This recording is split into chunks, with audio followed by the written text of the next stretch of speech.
Hello everyone, I'm Wolfgang from the Tank Encyclopedia team, and today I will be building the Cromwell Mark IV from Airfix in 1:76 scale.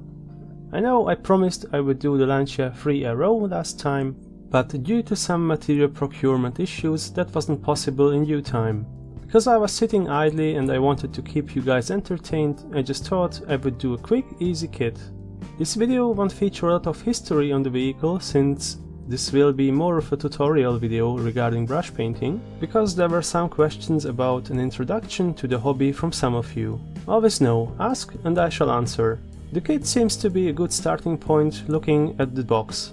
The box promises all the needed materials for starting the hobby. Let's see how well that promise holds up in reality. I would like to thank Mr. Craig, Tank Hunter Moore, for sending us this kit. Craig is a book writer, maybe you want to check out his works on World War I tanks or German SPGs. Let's have a look at the included materials and tools first. The most important parts are of course the sprues, but I will have a look at them at the end after I have assembled it. The kit also includes 4 containers of acrylic paints made by Humbrol. Please be warned, most model kits do not contain the paint, brush or glue needed, you will need to buy them separately. This kit is an exception, not the rule. I will only use the green one since I have the other needed colors in better matching tones. Spoiler, you can use all of them, they do the job quite well, but if you already have other paints, use what you prefer. The kit also includes a brush, and I don't even know why they even bothered. It's too big for details and not flat, so you can't paint large surfaces. It is good for some applications, just not for this job. Keep it for later use or weathering. As for the glue... Why on earth? It's thick as honey, I wouldn't try to glue anything at all in this scale with this. Here's a tip to get you over unnecessary frustration. Step 1. Get some Tamiya Extra Thin or Mr. Cement S. Step 2. Enjoy. Step 3. Thank me later. If you hoard materials as I do, then you can use this glue for 1:35 scale kits in the future if there are large enough surfaces to glue.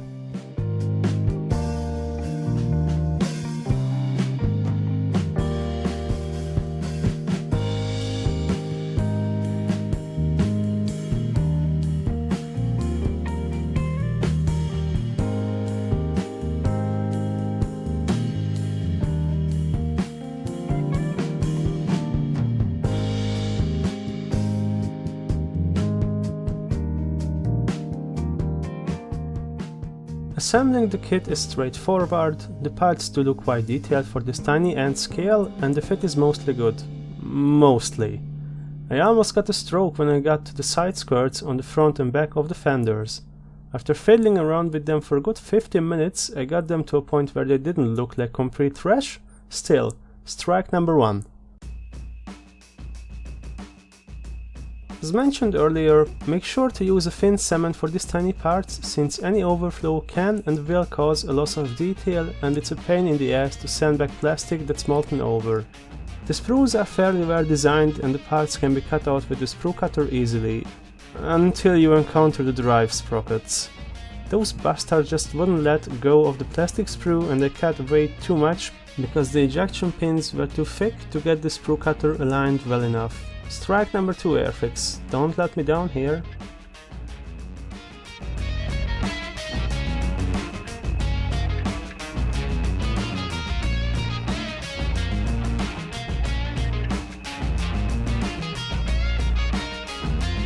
You will notice that I attached both add-ons at the same time. This is not in any way historically accurate, but it will give you a vision on how both variants will look after assembling the kit. Please don't lynch me. Finishing the building process, what could I tell you? Get a nice sprue cutter that has flat blades, so the drive sprockets don't get wrecked completely. Have a sharp hobby knife and sanding sticks so that you can remove some minor flashing. Not a strike, this happens everywhere, even on expensive kits. Have the patience to fiddle around with all these small parts. Bam! You're golden, the kit's assembled. Time to go nuts on it with painting and weathering. I wanted to paint this kit with brushes only, so I could show you that it's a completely viable way of painting models. I am sure you can see that the kit already has a tan color by this point. That's the primer. I used an AK interactive lacquer spray can for this purpose so that the acrylic paint really sticks to the kit. You should probably use some real primers from Tamiya or Mr. Hobby Surfacer, but I had this on the hand and it worked fine. As for the footage of priming the kit, there's none. I had to go outside and do it there because otherwise I would have inhaled lacquer spray the whole day, and that's not really healthy in a closed environment. You should prime your kits in a place where there's enough ventilation, and you should wear a mask. Remember to take care of your lungs, people, you only ever got two. On to the fun part. As you could see earlier, I covered my artist palette with tinfoil so my lazy butt doesn't have to clean it afterward. Sorry for the glare, I know it looks like a certain wimpy vampire we don't talk about.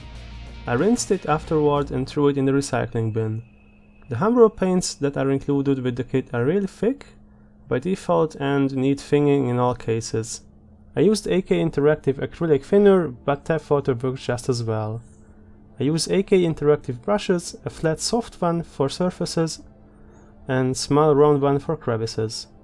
Thin the paint to about a milky consistency and paint straight strokes with the brush. Every layer should be perpendicular to the last one to avoid brush stroke patterns later on. Let every layer dry at least to the touch. Acrylics dry fast, fortunately.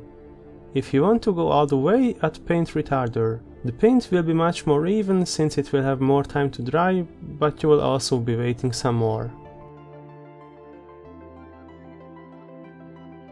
As for the tracks, I just painted them black and made some weathering with thinned down red tones and some metallic paint with the dry brush technique. If you want to check out how I did that in detail, I urge you to get a hold of our magazine. I have written a whole article dedicated to track painting and weathering. There are also a lot of amazing articles on interesting AFVs, have fun with it. It's only $9 for 70 pages of tank fun and it will help us make more illustrations.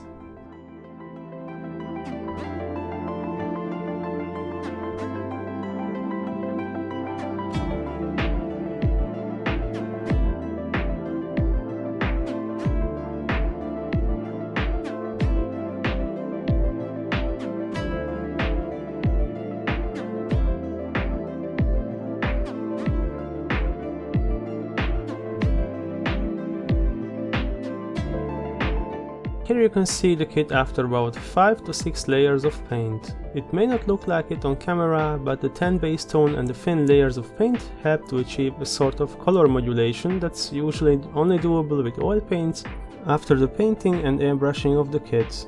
It wasn't intentional, but I like the look of it, so it stays. I'm now adding a chipping effect with a detailed brush. I used some Rebel white acrylics mixed with the Humbrol green paint to make the outside of the chips. Take your time here, this took me about half an hour on this little thing. After the light green layer has dried, I do the same thing with some AK Interactive Choco Brown mixed with AK Black Grey. This will be the steel tone where the paint has been completely stripped. Be sure not to paint all light green patches, leave some as they are. Not every color chip is going right through the steel. Concentrate on areas where the vehicle would often hit bushes or other things of the terrain.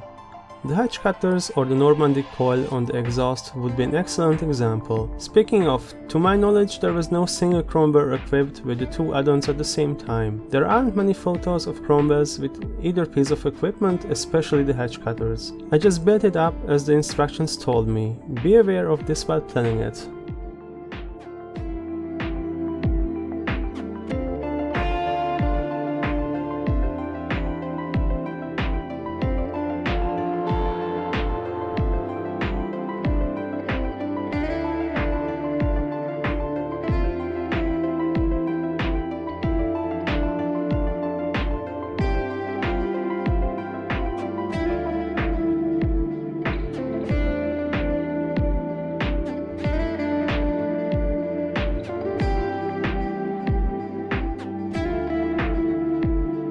Now, on to the washes. I'm using AK's dark brown wash for Russian green since, well, this teeny weeny thing is green. I tried to focus on the crevices, but I quickly realized that this would take too long for my thin running patience for this kit. I put a liberal amount on the whole kit, basically, and let it dry for a few minutes so that the wash got dry to the touch. I removed excess with a cotton swab that had a small amount of white spirit on it. Easy as cake, and if you remove too much, you can still add more later. Just keep some paper towels close to clean your brush before putting too much wash on the kit.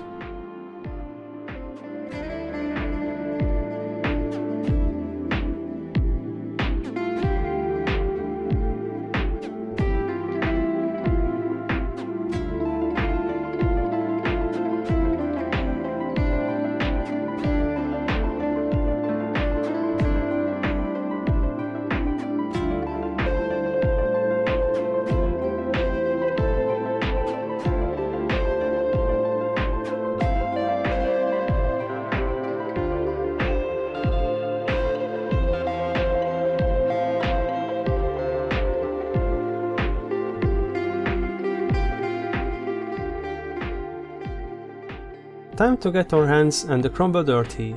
I mixed some mud from the dark brown wash used earlier with a large amount of Russian earth pigments, also from AK, until I've got the consistency that I liked. Now all that's left to go ham on the kit and add mud with a brush wherever it looks realistic. If you don't like how it looks or got mud on wrong places, just take some white spirit and wash it away. You will probably have better results with commercial mud effects, but I only had this stuff on hand.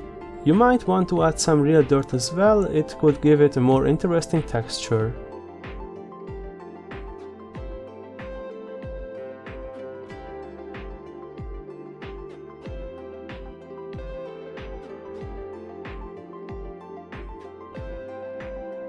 It's conclusion time. The kit gave me some headaches and got 2 strikes.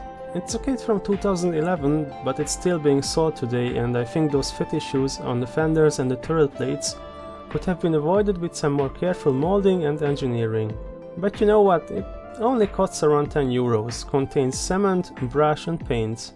Although the cement is garbage and the brush is not useful for this scale.